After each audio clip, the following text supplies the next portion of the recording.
Hi, folks. I'm Father Joe Grimaldi. You can call me Joe, and I'd like to welcome you to my podcast. But now, here's our host and friend, Ken Calvert. Hi, everybody. I'm Ken Calvert alongside my dear friend, Father Joe Grimaldi, and welcome to the Father Joe Grimaldi Podcast. The Father Joe Podcast is proudly supported by Hoot McInerney Star Lincoln, 12 Mile and Telegraph in Southfield. The spring savings sales event is going on now at Star Lincoln, and that means additional savings on every Lincoln in stock. Hoot McInerney Star Lincoln, they treasure your time. Experience the Star treatment. If you're in the greater Detroit area and you're looking for a new Lincoln, then Star Lincoln is the only answer. Whether you crave a new Lincoln MKC, Lincoln MKX, the classic Lincoln Navigator, or the awesome Lincoln Nautilus, get the Star treatment. You deserve it.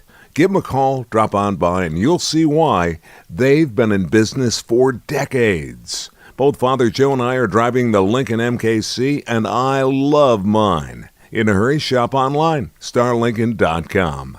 Hoot McInerney Star Lincoln, 12 Mile and Telegraph in Southfield, home of the Star treatment. You know, last week you said something, and I don't know if I said it on the podcast or if I just made a mental note of it, but you asked me, what do you mean by a practicing Catholic? And then you gave me a couple of examples of what practicing Catholics thought practicing Catholics meant. And you ran through a couple of different descriptions. So, do you mind doing that again? No, not at all. All right. So what is a practicing Catholic? Let's say you asked somebody that thought they were a practicing Catholic, how would they answer? Well, like the Irish, I like to answer a question with a question. Okay. Yeah, I like that too. All right, what does it mean to be a Christian? I'll tell you the reason I asked that. In speaking with somebody about Catholicism and religion in general, I said, you Catholic? Says, oh, no, we're not Catholic, but we're Christian. Well, one of the things that makes me smile is that in order to be a Catholic, you have to be a good Christian, okay? Right. Yeah. Because simply that means a follower of Christ. Now, we can follow Christ and taking different paths. And this is why there are a number of religions that have developed through the last 2,000 years, and they've developed for so many different reasons. I mean, very often would be a simple political reason, the split of the church between the East and the West, you know, the church in Rome, the church in Byzantium. And so then you had the people like Luther developing other religions after they saw King Henry VIII decide that he would take over the religion in England, and he would be the head of the religion in England. So even to this day, the Queen of England is head of the church in England, the Church of England. I find that to be very odd, but continue. Well, because he couldn't get what he wanted from Rome. He wanted to keep remarrying, and Rome said, you can't do that. And so he said, okay, I'll do my own thing. Yeah. But it's kind of interesting because then the Church of England became the Church of Ireland, became the Church of Scotland, and so on and so forth. So because originally we're speaking about the one church. And that's what Christ intended, really, was one church. Followers of Christ, they were Christians. Huh? Now, Catholic itself, when you look at the word Catholic, simply it means universal. That's all it means, universal. That means the universality of the people. When you look at Catholicism, it is as far west as it can be, as far east as it can be, as far north as it can be, and south. So the religion of Catholicism is found everywhere. The head of the Catholic Church is the Holy Father, the Pope, and then you have the hierarchy descending down to the lay people, if you want. So from, and I hate to use the word down, but you know what I mean as far as hierarchy is concerned. In any case, Catholicism has its own way of worshiping, has its own architecture, if you want. It has its own way of following Christ. Let's put it this way. Now, that doesn't mean that the Episcopal Church, they have their own way of following Christ as well. But if we look at the history of all these other churches, it's interesting how they broke off from different events that took place within the first church. The church that we attribute to Peter and to Christ ultimately, but Peter being the first leader of the Catholic Church, and then through the ages, different things occurred so that you would have the differentiation of the way to follow Christ. The splinters, if you will. Yeah. Even to the point where it's a minimal split, because I look at our brothers and sisters who are Orthodox. They certainly believe everything that Catholics believe. The only thing they can't accept fully is the Holy Father. But they have no problem with what we believe. The content of our beliefs is the same for the Orthodox as well as for the Catholic Church. Interestingly enough, the Catholic Church is appealing to the various patriarchs of the Orthodox Church, trying to come up with some sort of unity, because there's very little differences that we have between us. And so maybe someday, if we keep praying and we keep working at it, I know that Francis is trying to establish meetings and does have meetings with the different patriarchs of the Orthodox Church. Now, it's interesting, when all of these churches broke off around the year 1001, I think it was, somewhere around there, there was the separation for about 100 years, but then there was a rethinking. So you had 24 or 5 of these religions that joined the Catholic Church again. And so consequently today you have the Greek Orthodox Church and the Greek Catholic Church. You have the Syrian Orthodox and the Syrian Catholic. You have the different rites of the church, which is basically how they celebrate Mass and their various ceremonies. For example, even in India, where you have the Malabar rite, it's a different rite, but not a different religion. So it's a complex organization when we speak about Catholicism. It's not a little office that we have in Rome. Obviously, it's something that includes so many different parts of the world and so many different people. Okay, so let's get back to what does it mean to be a good Christian? Well, a good Christian is someone who follows in the path of Christ. That's kind of a basic way of expressing a religion. However, when you define it as Catholicism, we have certain rules, certain regulations, certain organizations that we try to belong to and follow. And this is what makes us different from, let's say, the Episcopal Church, okay? They have their own way of worshiping. The thing is this, that very often there's confusion as to, are you a Catholic? Oh, yes, I'm a Catholic. I go at least to Christmas and Easter, And they're very satisfied with that. Matter of fact, there's all sorts of little jokes about them. You have the lilies and the poinsettias. Right. So they're the two groups that exist. I hadn't heard that. Then you have... I've heard of the chreasters. That's the other thing, too. But in any case, it's a matter of, the way they see themselves. They see themselves as, oh, yes, we wouldn't belong to any other religion. We are Catholic, for sure. Then you have the Catholics that feel they don't have to go every Sunday. So they go maybe once a month, maybe twice a month, and they feel that they're very, very strong Catholics. Right, yes. And then you have the stalwart Catholics who go every Sunday or every weekend. But even more than that, Usually they'll try to find a time during the week when they could go to Mass during the week. Mm-hmm. Okay, the thing is this. Those are functions. What's in the heart of those people, we don't know. If we can tell what's in the heart of someone else, I think we would be other gods, if you want, okay? In other words, what I'm trying to say is this. These people that follow their functions very often are just going through the motions.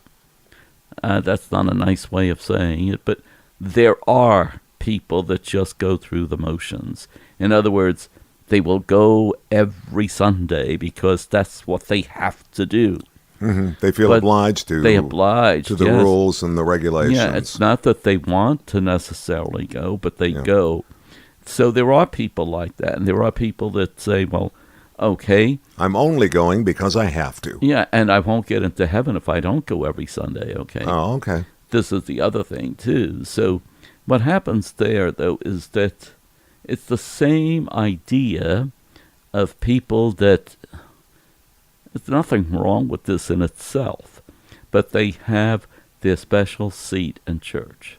They have to be in that seat on Sunday for that particular Mass. Otherwise, they get all flustered. And they're the same people that even in their own homes, there's a special place where they read the paper, and that's it. You know what I mean? Uh-huh. It doesn't happen anywhere else. Yeah. It has to be in that chair. That's called OCD, by the way. Sometimes it doesn't even arrive at that, but you know it is. But I always get a big kick out of that. So I guess what I'm trying to say is this. To be a good Catholic, to be a good Christian, you have to involve the heart and the will. You want to follow what Christ has taught us, and we follow it as best we can. The function that we carry out by going to the 9 o'clock Mass or whatever the case might be is fine. But by the same token, there has to be a spirit within it. It can't just be the exterior of appearing there on Sunday at 9 o'clock and then as you leave the church shaking hands with Father and so on, or kissing his hand, right. As some people still do today, by the way. To you. Yes. Because we had the dust up with the Pope, of course. Of course. And, recoiling as everyone went to kneel and kiss the ring of the Pope. Yesterday or Monday it was, he had that bad day, apparently, according to the viral video that's been going around. No. But I can relate to that because it makes you feel very humble. Okay? Yeah, right. Who am I that you should try to kiss my hand? Right. So with me, it's not kissing the ring, it's kissing the hand. And people do that. And it's cultural, too. It's very European, I was going to say. European, but it's also Middle Eastern and so on and so forth.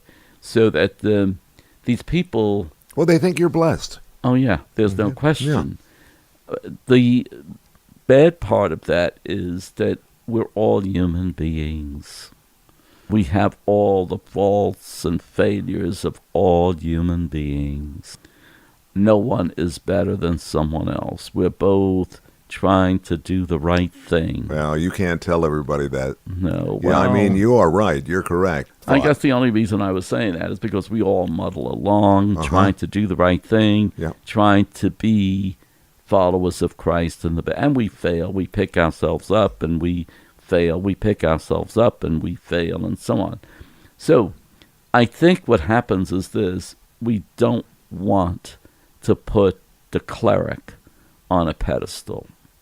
I think that would be a big mistake, as they used to do in the past, where the cleric is on that pedestal. He's like another god. Mm-hmm. He can't possibly do anything wrong. Well, that's not true, because that cleric is a human being. And if he is a human being, he has the same desires, the same faults, the same failings as anybody else. Now, does that lessen his function as a priest or a cardinal or a bishop? No, it doesn't. Those are still offices that he may hold or may not, but if he holds those offices and he carries them out properly, he's doing a good job, okay? Now, does that mean we have to crawl and be on our knees before that individual is a human being. No. The people who do that, I think at one time were told that that's a good way to show respect for the office of priest. No doubt. And so they continue to do that. But how does that get interpreted as time goes on?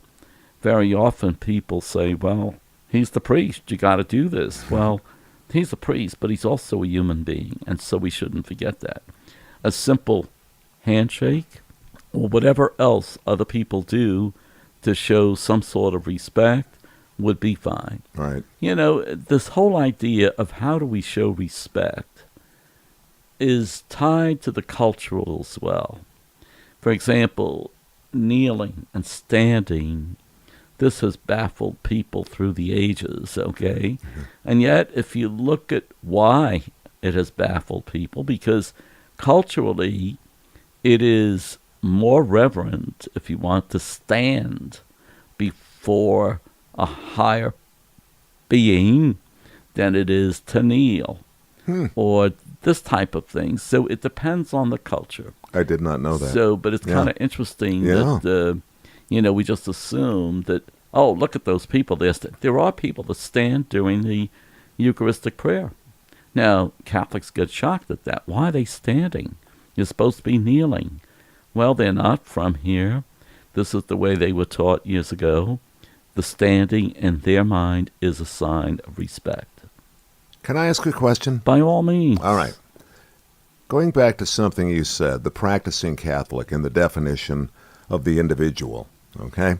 And then you were mentioning the person that goes twice a year, Christmas and Easter, right down to the person that I deemed OCD, having to have that exact same seat, probably getting there earlier than they need to make sure they get their seat. Right. That to me is, you've taken your eye off the ball already. Now, my question for you is this. In the heart of hearts, let's say the one person that goes twice a month, but is a really deep believer Christianity and the Catholic Church, as opposed to the other person that's almost addictive about that seat, may not nearly have the compulsion or the attitude toward the community of the Catholic Church. Did that make sense?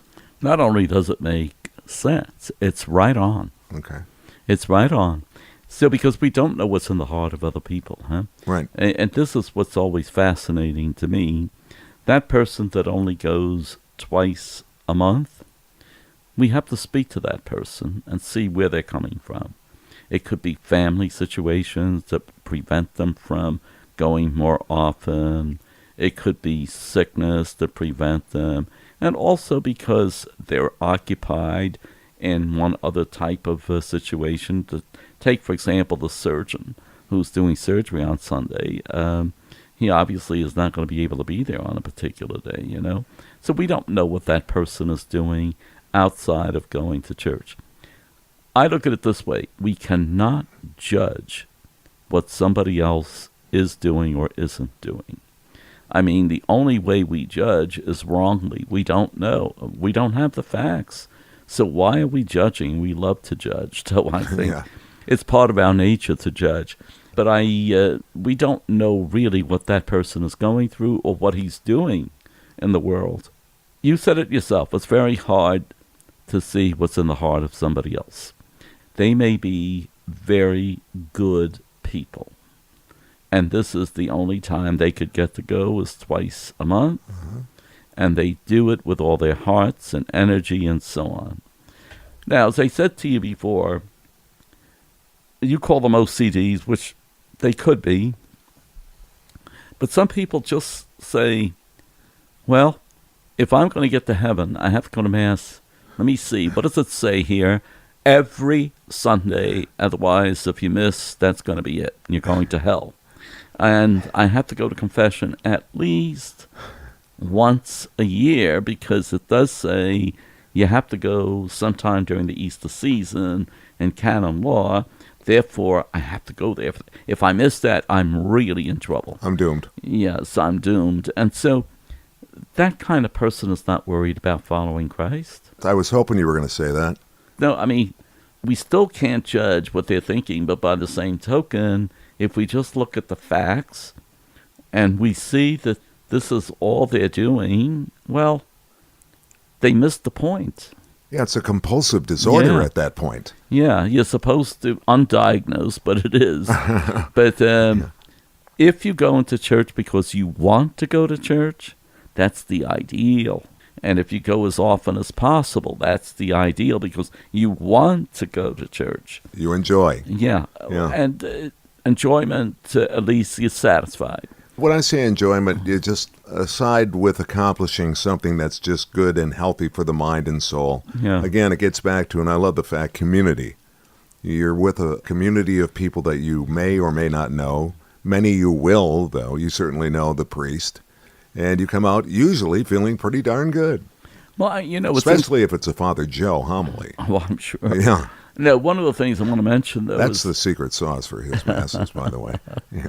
No, one of the things you mentioned that I think is very, very important, community. When we go to church on Sunday, we are benefiting from the support of people doing the same thing we're doing. That gives us the courage and the strength to worship the way we should. Mm-hmm. And we look around, we say, wow, look at all these people. They're all worshiping the way I am. I'm getting their support. And along with the priest, they're really celebrating this liturgy together. So community is very important. Huh?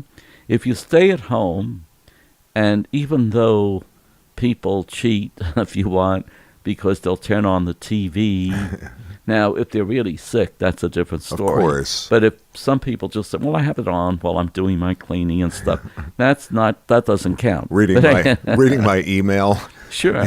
Well, you have it on the TV, but you don't have the support of other people. Yeah. And I think this is a very important part of liturgy, is having the support of the community. And you mentioned that. Well, you said something to me last week in the podcast, and like you said to me again in this podcast, you answered the question by asking a question. Yeah. What is a practicing Catholic? I really like what we've done here today. I feel great. Really, really good about this one, because I think you covered everything spot on, and let's put a bow on it and say, good job, Father Joe, and hopefully we'll see all of the practicing Catholics join the community, and let's get together. And let's say we all go to Mass this coming Sunday. Are you in? I'm in. And good job, Brother Ken. Oh, thank you, Father Joe. We'll see you next time on the Father Joe Grimaldi podcast, proudly supported by Hoot McInerney's Star Lincoln, located at 12 Mile and Telegraph in Southfield. See you soon. See you soon.